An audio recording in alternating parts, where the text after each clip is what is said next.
अनुजाती आश्रमशाळा संघर्ष समितीचा अनुजाती आश्रमशाळा संघर्ष समितीचा विजय असो। शाहू फुले आंबेडकर आश्रमशाळेला अनुदान मिळालंच पाहिजे। शाहू फुले आंबेडकर आश्रमशाळा 100% अनुदान मिळालंच पाहिजे। शाहू फुले आंबेडकर कर्मचाऱ्यांना थकीत वेतन मिळालंच पाहिजे। कोण म्हणतं देत नाही, घेतल्याशिवाय राहत कोण नाही। म्हणतं देत नाही, अनुदान आमच्या हक्काचं आहे।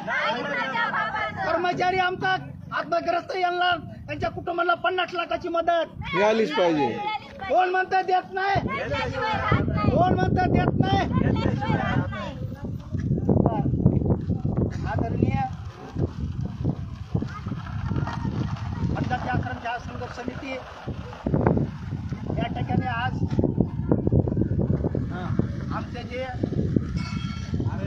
सरकार 2002 माननीय रामदासजी आठवले साहेब सामाजिक न्याय मंत्री आणि दिल्ली सरकारचे प्रधान सचिव MR सिंग यांनी राज्यामध्ये 222 आश्रमशाळा आणल्या होत्या आणि 200 आश्रमशाळा आणून त्यांचं सरकार अवतार झालं। त्यावेळेस मुख्यमंत्री मनोहर जोशी साहेब आणि बबनराव घोलप सामाजिक न्याय मंत्री यांनी फक्त 12 शाळा दिल्या पैसे देऊन आणि बाकी शाळा बंद करून टाकल्या। आणि आमचे आदरणीय प्रधानमंत्री अटल बिहारी वाजपेयी साहेब ज्यावेळेस प्रधानमंत्री झाले त्यावेळेस त्यांनी त्या अनुजातीच्या आश्रमशाळा आणल्यात आणि प्रस्ताव मागवले यांनी। आम्हाला हे शासन फसवायला लागले, हे शासन फसवत सरकार आहे। माननीय नागपूर खंडपीठ यांनी 995/2003 यांना या शाळेतील कर्मचारी आणि विद्यार्थी नुकसान होऊ नये म्हणून मान्यता द्या म्हणून आदेश दिले आणि तेव्हापासून त्यांनी 2000 साला मान्यता दिली आता 288 आश्रमशाळेला आणि 288 आश्रमशाळापासून त्यांनी तपासण्याला आमच्या फक्त राशीला तपासणी आता दर महिन्याला तपासणी 2 महिन्याला तपासणी सारख्या माहिती मिळवायच्या। याच्यापेक्षा सरकारने हा लबाड सरकारची म्हण आहे, लबाडची अवतरण जेवल्याशिवाय काय खरं नसतं। या पद्धतीत ह्या सरकारनं फक्त सोडवून ठेवलंय, मान्य ठेवलं आता। आणि ज्यावेळेस पुन्हा आम्ही जवळजवळ 26 जानेवारी 2019ला मंत्रालयासमोर राखील ओतून घेतलं होतं 150 लोकांनी, मंत्रालयासमोर 150 लोकांनी आंदोलन राखील ओतून घेतलं आणि या आंदोलनामुळे 8 मार्च 2019 रोजी या सरकारनं 20% अनुदान जाहीर केलं आणि 20% अनुदान जाहीर केल्यानंतर हे सरकार किती निसर्गट्ट लाख 20,000 दिवसभर जर एखाद्यानं काम केलं तर संध्याकाळी म्हणजे आम्हाला 10 रुपयाची अपेक्षा आहे। माझे कर्माची संस्था काढून दाखवा म्हणा, तुम्हाला कायला पगारी पाहिजेत? हा तुम्ही फक्त खुर्चीवर तुम्हाला फंड पाहिजे, पगारी पाहिजे, तुम्हाला कुणाला विचारतो विचारून डायरेक्ट तुमच्या कुटुंबात सगळं तुम्हाला पगारी पाहिजेत। हे आमचं ही पब्लिक आहे, समाज आहे, यांना नाही का जमत? हा सगळ्या खोटं नाटक चालवले आमच्या राज्यामध्ये। शाहू फुले आंबेडकरांचं नाव घ्यायचं तुम्हाला लाज वाटतं का थोडी तरी? शाहू फुले आंबेडकर नाव घ्यायला? हा शाहू फुले आंबेडकर ते जाताराजे ते कोण आहे? ते सर्व समान आहे का? कुठला समाज आहे का कुठं तरी? हा सगळा प्रत्येकाला वेगळी समाज, SC असेल, ST असेल, OBC असेल, ओपन असेल, कोणी बी असो, कोणी सुखी आहे मला दाखवा, रोजगारी असेल, व्यापारी असतील, सांगा तुम्ही कुणीतरी आहे का सुखी आहेत का? तर हे सरकार हे यंदाचं कातडीचं सरकार आहे। या सरकारनं आम्हाला तुम्ही सांगा माझ्या आई असत या लोकांनी सावरग आंदोलन झालं होतं लॉकडाऊनच्या पिरियडमध्ये आणि 8व्या दिवशी उपसचिवानं पत्र छापलं की दरवर्षी तुम्ही काय करा, इकडून काढा आमचे कशाला दरवर्षी 20% वाढी पण 20% अनुदान द्या म्हणून। आज तुम्हाला सांगतो 20% आज 100%च्या पुढे गेले, 110% पुढे गेले, तरी सुद्धा यांनी आजपर्यंत आणि निर्णय केला। म्हणून आमचे हे देवगावचे कर्मचारी धनंजय नागरगोजे यांनी 18 वर्ष काम करून उदास होऊन या सरकारच्या विरोधामध्ये आत्महत्या केली आणि स्वतःचे 3 वर्ष चिमुकल्या मुलीला तुम्ही सांगा हे सरकारचं हृदय हे भाषण आहे, भाषणाचं सरकार आहे। तर तुम्हाला ह्या नैतिक अधिकार नाही सरकार करा। माझी एवढी विनंती आहे फडणवीस साहेब, आता तरी ह्या चिमुल्याचा ह्या कर्मचारी संस्था चालकाचा विचार करा। अहो तुमचं हृदय जरा तुम्ही इकडे एवढं कसे भाषण आहेत, भाषण कायद्याचे कसे आहेत तुम्ही? अहो थोडं जरी एक दिवस घंटा जरी एखादा लेकरू पैशाला एक माणूस झालं पैशात आपल्याला वाटतं याला कधी 4 घास खाऊ वाटतात खाऊ घालावेत अशी आता तुमचं मन कसं आहे एवढं निगरगट्ट तुम्हाला लागत नाही तुमच्या कुटुंबाला लागत नाही का तर तुमच्या कुटुंबाला जसा पगार लागतो पैसे लागतात सगळं लागतंय तसे आमच्या कुटुंबाचे आम्ही सुद्धा या भारताचे नागरिक आहोत आमचा हक्क आहे at the people by the people for the people आमच्या बापानं आम्हाला घटना दिली आहे आणि या घटनेमुळे तुम्ही सुद्धा मुख्यमंत्री आहात या घटनेमुळे पंतप्रधानमंत्री आहात या घटनेमुळेच राष्ट्रपती आहात या घटनेमुळेच आमदार खासदार आहात तुम्हाला पगार आणि तुम्ही कुठून झाले हो तुम्ही कुठून झाले आमदार खासदार शिक्षकापासूनच ना शिक्षकापासून झाले ना तुमच्या आईच्या पोटातून येऊनच जन्म घेऊन आले नाहीत आमदार खासदार मंत्रीवाला तुम्हाला शिक्षण तुम्हाला गुरु आहे या गुरुचा तरी उपकार फेडा गुरुचे उपकार फेडा जरा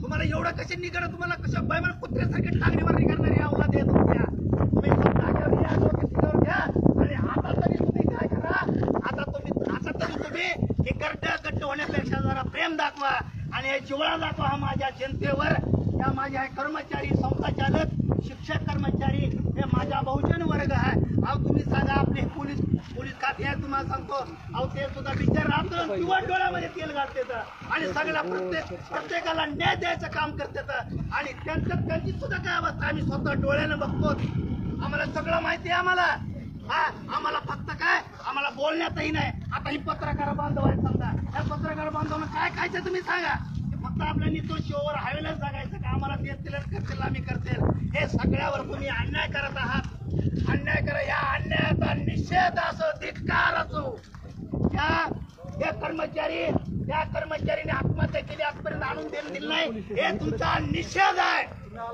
तरी माननीय साहेब यांना मी विनंती करतोय तुम्ही आता तरी द्या हो देवेंद्र फडणवीस साहेब आधी दादा तुमचे दादा तुम्ही सगळे दादाच आहेत आता तरी गरीबाचे वाली व्हा आम्ही तुम्हाला मतदान करून तुमच्या घरातले मुलं निवडून आले नाही तुम्ही आम्ही सगळ्याला मिळून काय केलंय आम्ही मतदान केलंय तुम्हाला आणि मतदान करून निवडून तुम्ही सत्तेवर बसलात तुमच्या ह्याच्यावर झालेलं नाही तुम्ही सांगा आज तुम्ही सांगा हे आमदार अनुसूचित जातीचे आमदार आहेत एखादा तरी प्रश्न विचारलाय का कुणी बापाच्या घटनेवरच आहेत ना तुमच्या घरामधून नाही एखाद सुद्धा अनुसूचित जातीच्या आश्रमशाळेने केलं हे आमचे विक्रम काळे साहेब त्यांचा आम्ही आदर करतो आणि हे ज्ञानेश्वर म्हात्रे साहेब टी. पाटील असतील यांनी आमचा प्रश्न अधिवेशनामध्ये उठवला त्यांचं स्वागत त्यांचा विजय असो विक्रम काळे साहेब यांचा विजय असो ज्ञानेश्वर म्हात्रे साहेब यांचा विजय असो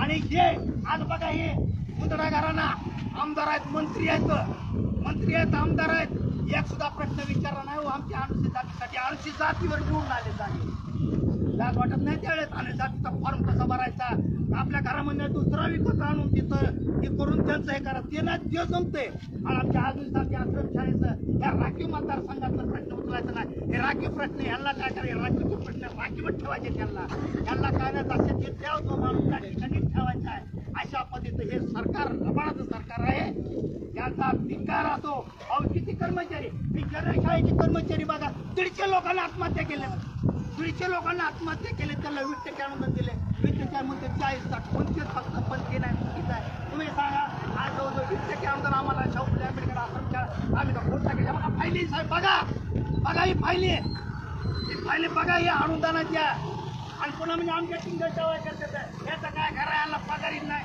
हे सरकारला आम्हाला म्हणजे सांगतो काय कराय आम्ही काय होतो आम्ही लेक्चर करत होतो आम्ही आमच्या शाळेतून आज तुम्हाला डॉक्टर झाला वकील झालाय शिक्षण अधिकारी झाले आमच्या शाळेतून आणि आश्रमशाळा जी आहे आश्रमशाळेमध्ये पूर्ण ज्ञान असतो पूर्ण माणूस घडतोय आणि तुम्ही देवेंद्र फडणवीस साहेब तुम्हाला शिकवत असत आजी दादा तुम्हाला शिकवत असत साहेब आमचा तुमच्यावर लय विश्वास आहे एवढा प्रेम देता आम्हाला तुम्ही आज मुख्यमंत्री दुसरं पद आहे सामाजिक न्याय मंत्री तुम्हाला कुणाची विचारणी करण्यास स्वतंत्र पद आहे तुम्हाला हे तुम्ही हे अनुदान तात्काळ रातोरात आणि तुम्ही विशेष बांधून द्या त्या दिवशी विशेष बांधून घ्या आणि विशेष बांधून 100% अनुदान आणि ती बी आज नाही 2007 पासून द्या आम्ही 2002 पासून शाळा चालू केल्यात आम्ही 2002 पासून आम्हाला 2002 पासून आणून द्या तुम्ही 2000 आणि तुम्ही खोटं बोललात तुम्ही खोटं बोलता जनतेबरोबर तुम्ही लबाड आहात तुम्ही खोटं बोलतात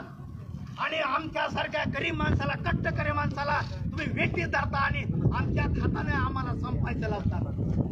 हा ही कुठली पद्धती आहे? ही कुठली पद्धती आहे असं नाही। हे आमचे छत्रपती शिवाजी महाराज असते तर तुम्हाला नीट केलं असतं, सरळ केलं, स्वतःसारखं केलं असतं। आमचे छत्रपती शाहू महाराज असते तर तुम्हाला सरळ केलं असतं।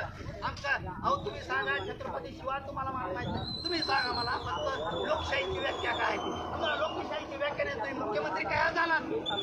आम्ही शिकवलं ना तुम्हाला आणि लोकशाहीची व्याख्या। लोकांसाठी चालले राहायची म्हणजे लोकशाही आम्हीच तुम्हाला शिकवलं ना। आणि आमच्यावर तुम्ही आम्हाला आत्महत्या करायची वेळ आमचा का? पूर्ण राज्यामध्ये आज बघा परिस्थिती महाराष्ट्रामध्ये सगळे आत्मदान करावे। जर तुम्ही आत्मदान करायची वेळ आली काय तुमच्या जिल्ह्यावर तुमचा काही अधिकार नाही, तुमचा नैतिक अधिकार नाही। तुम्ही सरळ राजीनामा द्या आणि राजीनामा देऊन आम्हाला काय करा, राजीनामा द्या आणि घरी बसा आणि फक्त शेवटची विनंती करतो देवेंद्र फडणवीस साहेब, अहो तुम्ही पुन्हा आला, पुन्हा येईल, पुन्हा आला, तुम्ही स्वागत केले साहेब, तुम्हाला मतदान केले, तुम्ही सांगत आहे आम्हाला तुम्ही पुन्हा आला आणि आमदार तुम्ही मंजूर केले 8,2021 आणि त्यावेळेस राखेल बंधू घेतला आणि लोक राखेल बंधून घेतल्यानंतर तुम्ही 8,2021 अनुदान मंजूर केलंय साहेब, तुम्ही दिलेला आहे, तुम्ही द्या। तुमचे भाजपचे अटल बिहारी वाजपेयी प्रधानमंत्री आहेत, त्यांनी शाळा कमीत कमी त्यांचा तरी अपमान करू नका। आणि ह्या राज्यामध्ये तुमचं जीवनच चालले, तुमचं राजकारण चालले, साखरच चालले, शाहू फुले आंबेडकर आणि तुम्ही नाव दिले, या नावाला तुम्ही काय करा, आता तरी अनुदान घ्या, मात्र त्या काहीच मला नाही सगळं ठरलं। पेमेंट सुद्धा आम्हाला दिले सगळं पेमेंट सुद्धा मात्र 100% किती आहे ते सगळ्या फाईलमध्ये माझ्या तुमच्या चुका आहे, तुमच्या चुका आमच्या डोक्यावर गरीबाच्या लागू नका, आमच्या माता भगिनी आया बहिणी यांच्यावर लागू नका।